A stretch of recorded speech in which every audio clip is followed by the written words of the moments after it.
Hello friends, how are you all?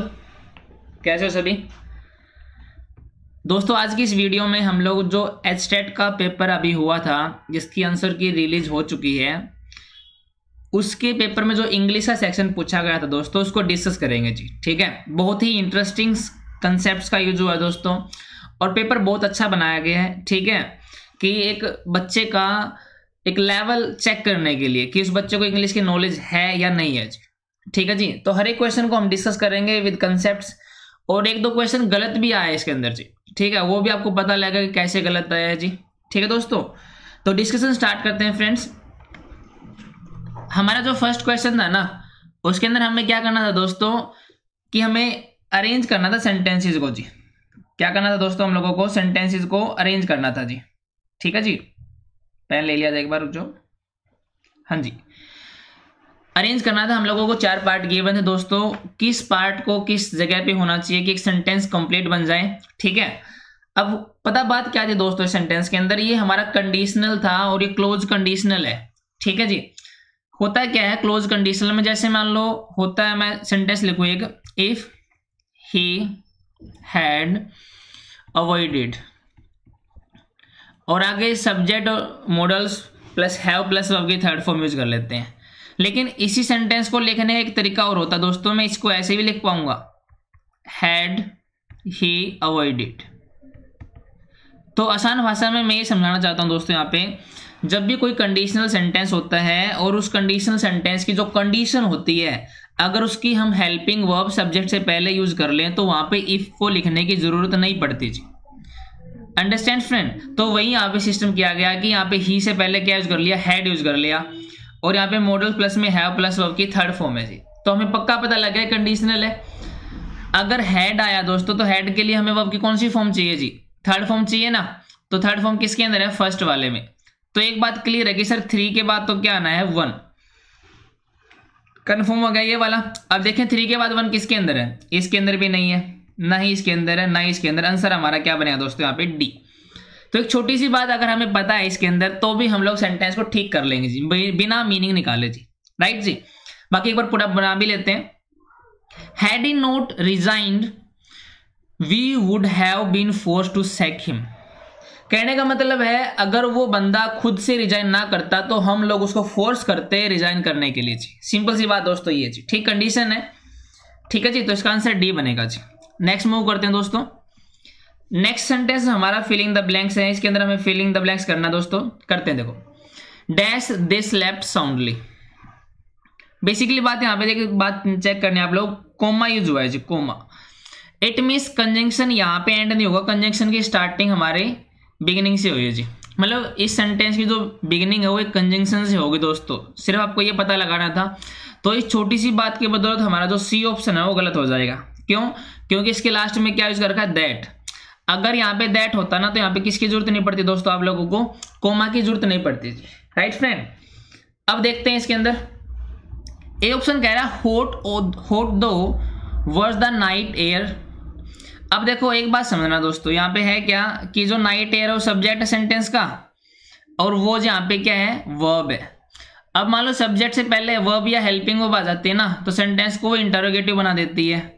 लेकिन sentence तो interrogative नहीं है, इट मीन्स हमारा सेंटेंस का ए पार्ट गलत हो जाएगा जी। यहां तक ए और सी तो गलत हो गए ना, तो बी और डी पे आते हैं हम। हॉट दो the night air watch, hot all दो द नाइट एयर वॉच। दोनों सेंटेंस बिल्कुल सेम है, बजाय यहाँ पे कि कंजंक्शन यहाँ पे दो आया है और यहाँ पे क्या है, ऑल दो। अब होता है क्या दोस्तों, जो दो कंजंक्शन होता है ना, वो थोड़ा सा फॉर्मल है। फॉर्मल इन द सेंस कि आप लोगों को कभी लेटर वगैरह यूज करना पड़ जाए ना, लेटर लिखना पड़ जाए, और वहां पे कॉन्ट्रास्टिंग सिचुएशन को ऐड करना पड़ जाए, तो वहां पे दो का यूज करते हैं। तो यहाँ पे प्रेफरेबल जो आंसर बनेगा ना दोस्तों हमारे, हम बनेगा यहाँ पे D. Hot although the night air was they slept soundly. मतलब हालांकि जो नाइट की जो एयर थी, रात को जो हवा चल रही थी, बहुत ही क्या थी, गर्म थी, लेकिन उन्होंने कैसे किया, फिर भी वो अच्छे तरीके से सो गए जी, गहरी नींद में सो गए जी। समझ पाए दोस्तों आप लोग इस बात को जी? इसलिए आंसर क्या बनेगा जी, डी बनेगा इसका। नेक्स्ट पे मूव करते हैं जी। नेक्स्ट सेंटेंस में हमें नरेशन चेंज करना था जी। बहुत इजी क्वेश्चन होते हैं दोस्तों ये वाले जी। ठीक है, नरेशन के लिए, वॉइस के लिए, क्वेश्चन टैग के लिए, बस आपको टेंस की आइडेंटिफिकेशन क्लियर है ना, तो आप हर एक क्वेश्चन कर पाओगे दोस्तों। देखो he said I have been spending a lot more time with my children. He said हो गया ना, मतलब पास्ट की बात कर रहे हैं तो टेंस चेंज होगा इसका। इतनी बात क्लियर होगी दोस्तों, ठीक है। अब हैव बीन स्पेंडिंग है, हैव बीन स्पेंडिंग को किसके अंदर करोगे, हैड बीन स्पेंडिंग के अंदर। तो देखो हैड बीन स्पेंडिंग कहां पे है, बी में नहीं है ना, क्योंकि आप इज स्पेंडिंग लिखा है सर, गलत हो गया। हैड स्पेंड लिखा गलत हो गया, स्पेंड्स लिखा गलत हो गया। तो इस छोटी सी बात पे कि हमारा टेंस किस में चेंज होगा, इससे पता लग गया कि आंसर हमारा क्या बनेगा दोस्तों, ए। तो सेंटेंस का मीनिंग निकालना जरूरी नहीं होता, आपको बस कंसेप्ट की नॉलेज होगी कैसे वो काम करता है जी। तो कंसेप्ट के ऊपर फोकस करेंगे ना तो इंग्लिश बहुत ईजी हो जाएगी हमारी, रटाफिकेशन खत्म हो जाएगी कि ता है, ते है, ते है, मतलब हिंदी बनाने से छुटकारा पाओ दोस्तों, ठीक है जी। नेक्स्ट बढ़ते हैं। नेक्स्ट हमें बताना है कि ईडियम का मीनिंग जो हमारे पास गिवन है, to have a bee in the bonnet. अब पता क्या, to have a bee in the bonnet का मतलब होता है किसी चीज की लत लग जाना जी, ठीक है, उसके बारे में सोचते रहना, ठीक है। आप उस चीज को सोचना ही बंद नहीं कर सकते जी।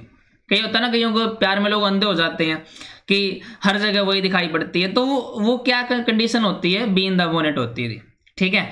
तो राइट एक ही आंसर बनेगा बी। ऑप्शन को नेगलेक्ट करने की यहाँ पे कोई चांस नहीं है, आपको इसका मीनिंग पता ही होना चाहिए, तभी आप ऑप्शन को नेगलेक्ट कर पाओगे दोस्तों।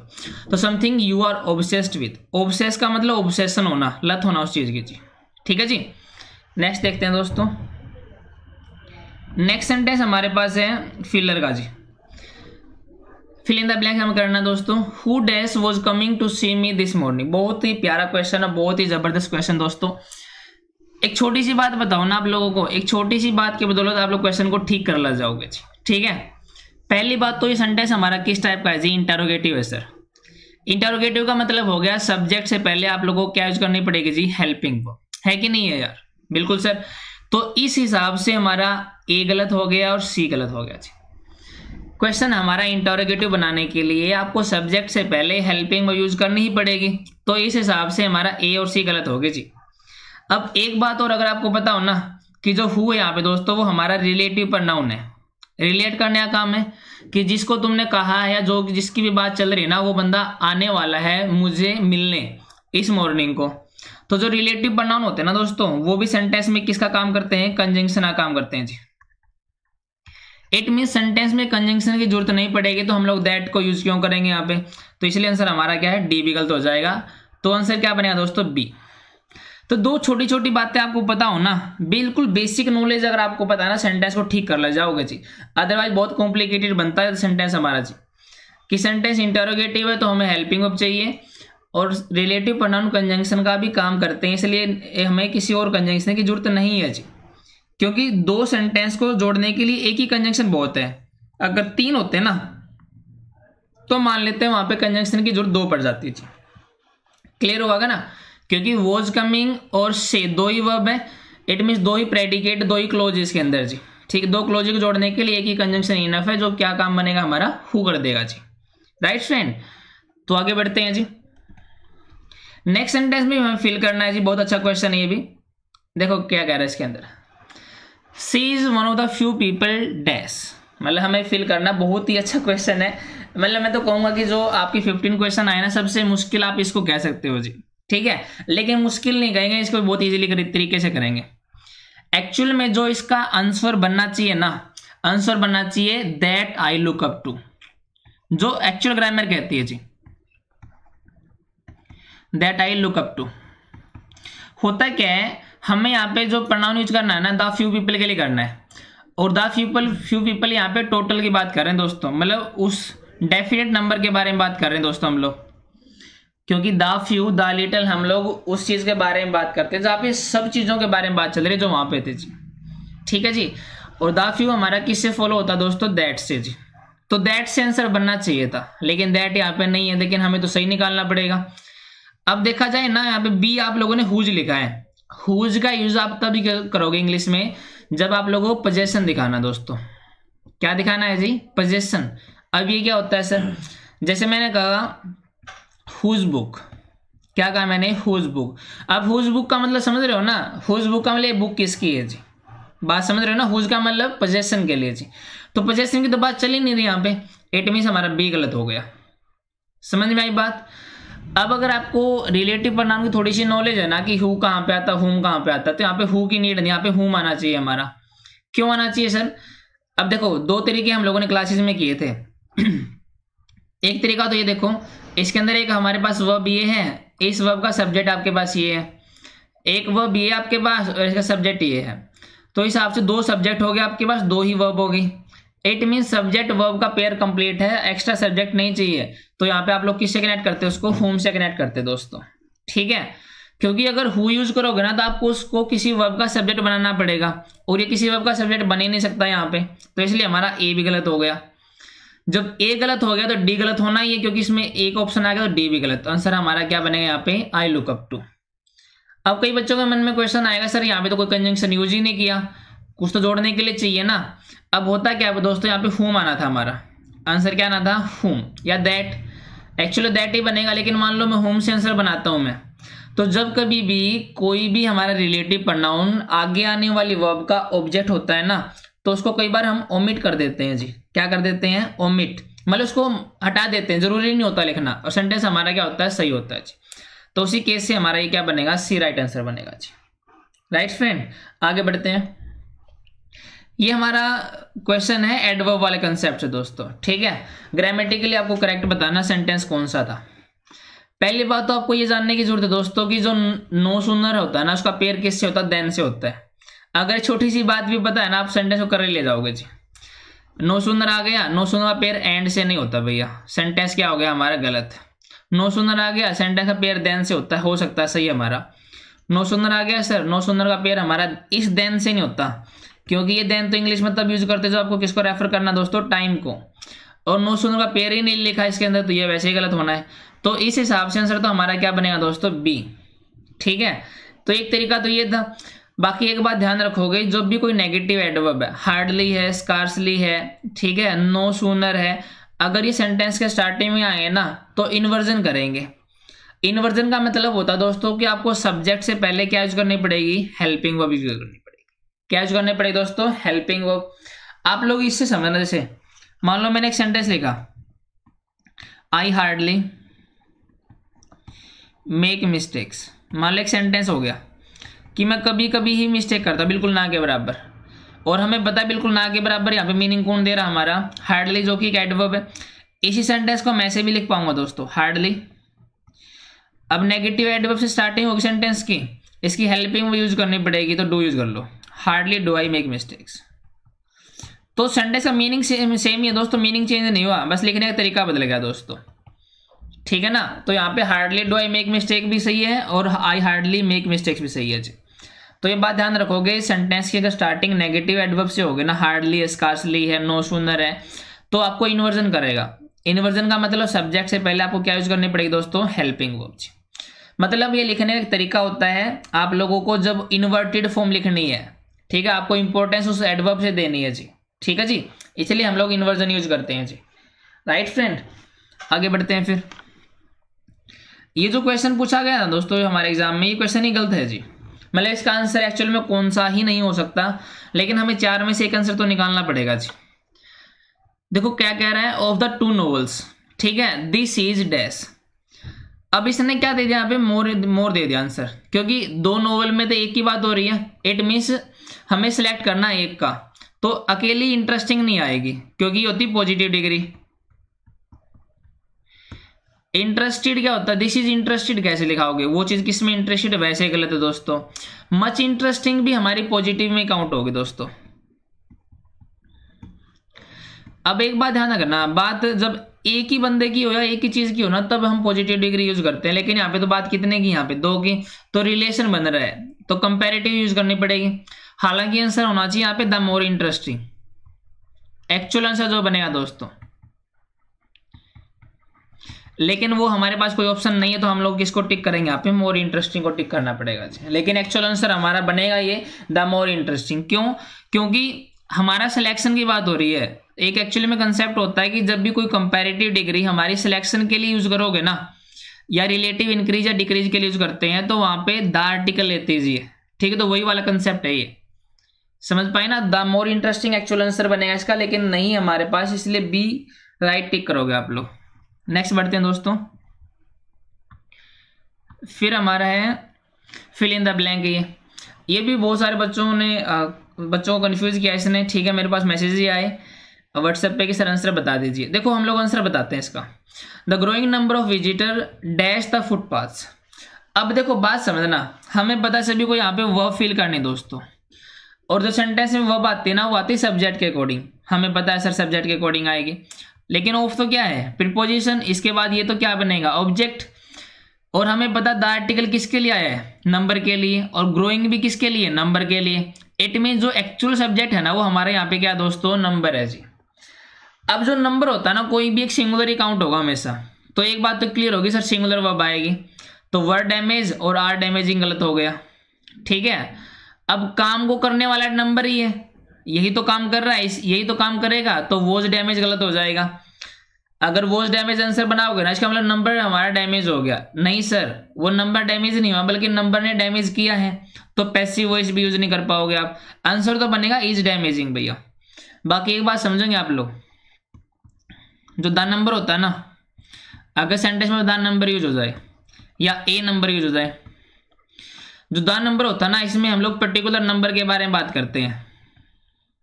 किसके बारे में, नंबर के बारे में, क्योंकि तो द आर्टिकल किसके लिए आ गया, नंबर के लिए, तो हम लोगों ने स्पेसिफिक बना दिया उस नंबर को, और वो नंबर हमेशा सिंगुलर बनेगा। लेकिन जो अ नंबर होता है ना इसका मतलब बहुत सारे नंबर आपके पास हैं और बहुत सारे में से एक की बात कर रहे हो आप लोग, लेकिन जो नंबर है वो भी चेंज हो रहा है वहां पे। बाकी जो फ्रेज एन नंबर होता है ना इसका मीनिंग ही हमारा क्या होता है, मैनी। और मैनी के केस में आपको नाउन जो यूज करना पड़ेगा ना, क्या यूज करना पड़ेगा दोस्तों, प्लूरल यूज करना पड़ेगा जी। इसलिए बुक्स में ये लिखा जाता है कि जो ए नंबर होता है वो प्लूरल होता है, द नंबर होता है सिंगुलर। फंडा यही होता है, एक में नंबर के बारे में बात करते हैं और एक में मीनिंग मैनी हो जाता है उसका जी। तो ये बात ध्यान रखोगे कि द नंबर आ गया तो यहाँ पे सिंगुलर ही बनना दोस्तों हमारा जी, राइट जी। तो हमारा आंसर बनेगा इज डैमेजिंग। नेक्स्ट बढ़ते हैं, हमें जंक्शन का मीनिंग बताना है जी। यहाँ पे बहुत सिंपल क्वेश्चन था। जंक्शन का मतलब जहाँ पे जंक्शन हो यार, ठीक है। जंक्शन का मतलब जहाँ पे चीजें मिले। जॉयस मतलब खुशी की बात तो है ही नहीं यहाँ पे, ना ही डेंजर की बात है। साउंड हार्शली की गंदी साउंड आ रही बिल्कुल, ठीक है ना। मतलब क्या है, पोल्यूशन, साउंड पोल्यूशन टाइप में हार्शली साउंड आ रही है, आप ऐसे भी नहीं कह पाओगे। आंसर तो बनना D, point render critical by circumstances. मतलब एक पॉइंट सामने आए, क्रिटिकल पॉइंट सामने आए जो सर्कमस्टांसिस ने बना दिया है जी, तो जंक्चर हो जाएगा हमारे लिए जी, राइट फ्रेंड। बिल्कुल ईजी था ये वाला। तो नेक्स्ट देखते हैं हम लोग, फिल इन द ब्लैंक करना हम लोगों को दोस्तों। ये भी सेंटेंस बिल्कुल अच्छा है, ठीक है। अभी देखो एक बात समझना, अ नंबर ऑफ हम लोगों ने किया था। अब अ नंबर ऑफ का मतलब क्या लिया था हम लोगों ने, मैनी। क्या लिया था, मैनी। और मैनी प्लूरल होता है ना। अगर सब्जेक्ट प्लूरल तो वर्ब भी क्या नहीं चाहिए, प्लूरल। लेकिन तो सिंगुलर फॉर्म में लिख रखी है, इट मीन्स हमारा सीन नहीं हो सकता यहाँ पे। एक बात तो क्लियर होगी ना। फिर देखते हैं यहाँ पे, dash things that Julie should be given with a job. मतलब किसी ने सोचने की बात चल रही, किसी ने सोचा है कि जूली को क्या है, एक जॉब मिलनी चाहिए भैया। बाकी मीनिंग कभी निकालना नहीं होता, लेकिन मैं आप लोगों के लिए निकाल रहा हूं। देखो वो प्रीपोजिशन है, आज उसका ऑब्जेक्ट है, इट मीन्स नीदर यहाँ पे सब्जेक्ट बनेगा। नीदर हमारा डिस्ट्रीब्यूटिव प्रोनाउन होता है, जैसे ईदर होता है ना वैसे नीदर होता है, और वैसे ईच होता है। ये हमारे डिस्ट्रीब्यूटिव प्रोनाउन होते हैं दोस्तों। अब जब भी डिस्ट्रीब्यूशन करेंगे ना हमेशा किस फॉर्म में बना देंगे दोस्तों उस चीज को, सिंगुलर फॉर्म में। तो एक बात ध्यान रखोगे, सिंगुलर होते हैं तो थिंग्स आ सकता है, ए ऑप्शन सही हो सकता है हमारा। अब practically everyone thinks that Julie should be given with the job. अब सेंटेंस में ये भी तो आ सकता है, चाहे मीनिंग चाहे मीनिंग चेंज हो जाए हमारा, लेकिन इसने ऑप्शन दे रखा बोथ 1 and 2, तो आंसर हमारा बनेगा डी। प्रैक्टिकली एवरीवन थिंक का मतलब लगभग हर एक को ये सोच रहा था कि जूली को जॉब मिलनी चाहिए, और ए का मतलब है कि हम लोगों में से किसी ने नहीं सोचा कि जूली को जॉब मिलनी चाहिए। मीनिंग तो दोनों के दोनों सही है, तो आंसर हमारा क्या बनेगा दोस्तों, डी, राइट है जी। नेक्स्ट देखते हैं। नेक्स्ट में हमें क्या करना है, चेंज द वॉइस। मतलब एक्टिव है पैसिव बनाना, बिल्कुल सेंटेंस बिल्कुल मतलब फ्री के नंबर होते हैं एक्टिव पैसिव का जी। देखो एक बात समझना, someone has picked my pocket. अब हैज पिक्ड आ गया ना, हमें जब भी वर्ब की थर्ड फॉर्म का पैसिव बनाना पड़े ना तो बीन प्लस वर्ब की थर्ड फॉर्म से बनेगा। इट मीन्स हमें यूज करना पड़ेगा हैज या have plus been plus verb की थर्ड फॉर्म। इसमें है क्या, नहीं है सर। इसमें है क्या, नहीं है सर। इसमें है क्या, नहीं है सर। आंसर क्या बनेगा हमारा, डी। मीनिंग निकालने की जरूरत नहीं है दोस्तों, बस आप लोग उसका फंडामेंटल पकड़ो कि किसके अकॉर्डिंग चेंज होगी और आंसर निकाल दो जी, ठीक है। डी आंसर बनेगा दोस्तों।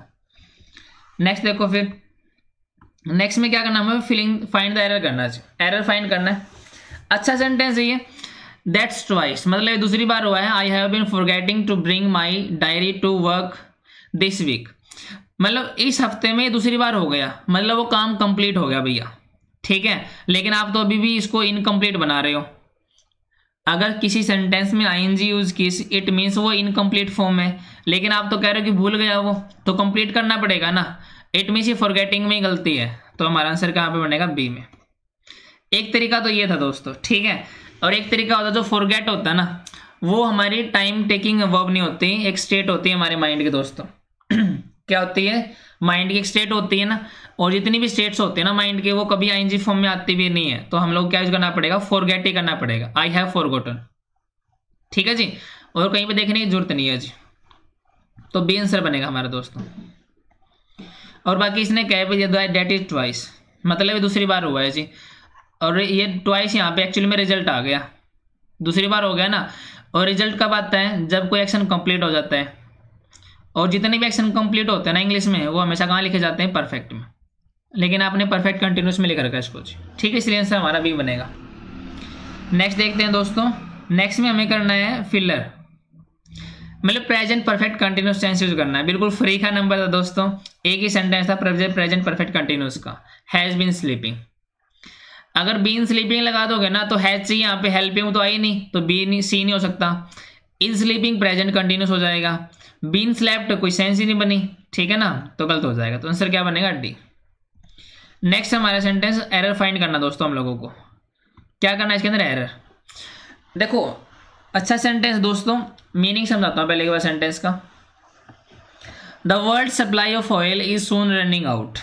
जो रन आउट होता है ना, इसका मतलब होता है चीज़ की कमी रह जाना चाहिए, चीज़ की कमी पड़ जाना। कहता नहीं यार हमारे मतलब स्टॉक में वो माल है ही नहीं, तो our stock is running out, ठीक है। तो रनिंग आउट में कमी पड़ जाना, तो ये कह रहा है कि जो आसान भाषा में जो मीनिंग ये बताना चाहता है सेंटेंस, ये कहता है कि संसार में ऑयल की जो सप्लाई है ना, वो जल्दी ही खत्म होने वाली है, ठीक है।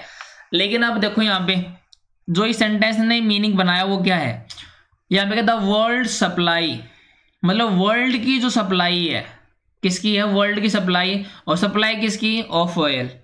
पहली बात तो जो वर्ल्ड है ना वो नॉन लिविंग है, और अपोस्ट्रोफी या पोजेशन हम उनका यूज कर पाएंगे जहां पे लिविंग बीइंग हो। जैसे मान लो मैंने कहा चेयर्स लेग, चेयर्स लेग, और एक मैंने कहा सोहन्स लेग। अब एक बात समझना, हमें पता सोहन एक लिविंग बीइंग है, टांग उसकी हो सकती है, पोजेशन हो सकता है, लेकिन ये तो नॉन लिविंग है ना, नॉन लिविंग का पोजेशन नहीं होता, हमें लिखना पड़ेगा leg of the chair, leg of the chair, ठीक है जी। तो फंडा वही है दोस्तों। तो ये वर्ड्स वाला की तो केस हमारा ये गलत होगा कि सर आप लोगों ने ये लिखा गलत, ठीक है। तो एक तो ये गलत होगा हमारा। और देखो यहाँ पे अगर सप्लाई फिर आप लोगों ने ये लिख दिया गलत, तो फिर हमारा इस पार्ट में भी गलती होगी ना, क्योंकि सप्लाई वर्ड भी तो गलत हो गया। तो आंसर तो इसका बनेगा ऐसे, the supply of the supply of oil in the world. Actual में लिखना ऐसे चाहिए इस चीज को जी। तो देखा जाए तो हमारा इस वाले पार्ट में भी एरर और इस वाले पार्ट में भी, तो आंसर हमारा क्या बनेगा दोस्तों, बोथ 1 and 2। क्या बनेगा दोस्तों, बोथ 1 and 2, क्योंकि दोनों को लिखने का तरीका अलग अलग हो गया जी। फर्स्ट पार्ट में एरर इसलिए होगा कि अपोस्ट्रोफी यूज नहीं कर पाओगे। अगर अपोस्ट्रोफी हटाओगे ना तो सप्लाई को भी चेंज करना पड़ेगा और आगे लेके जाना पड़ेगा, लेकिन सप्लाई तो हमारे सेकंड पार्ट में, इसलिए सेकंड पार्ट भी अफेक्ट हो गया ना। अगर सेकंड पार्ट भी अफेक्ट हो गया सर, तो इसलिए आंसर क्या बनेगा, डी, बोथ 1 and 2, राइट है जी। आगे बढ़ते हैं जी। तो हमारे इतने क्वेश्चन थे दोस्तों, 15 क्वेश्चन हम लोगों ने कर लिए। आई होप कि आप लोगों को चीजें समझ में भी आई, कैसे क्वेश्चन वेरी कर रहे हैं जी, ठीक है नहीं। तो एक बात कान खोल के सुन लो, या कैसे भी आप चीजों को मान लो जी, कि बिना फंडामेंटल इंग्लिश नहीं आएगी, रट्टा लगाने से इंग्लिश नहीं आएगी, ठीक है ना। एक बार आप शिद्दत से पढ़ लो, एक अच्छे तरीके से मेहनत कर लो इसके ऊपर जी, ठीक है। ये रट्टाफिकेशन छोड़ दो, हिंदी बनाना छोड़ दो, एक बार मेहनत लगेगी, लेकिन एक बार समझ में आ जाएगी ना, फिर चीजें बहुत ईजी हो जाती हैं जी। आप देखते ही एरर बता पाओगे इसके अंदर जी, ठीक है। बाकी आज की क्लास में सिर्फ इतना डिस्कस करना था दोस्तों। Thank you ji.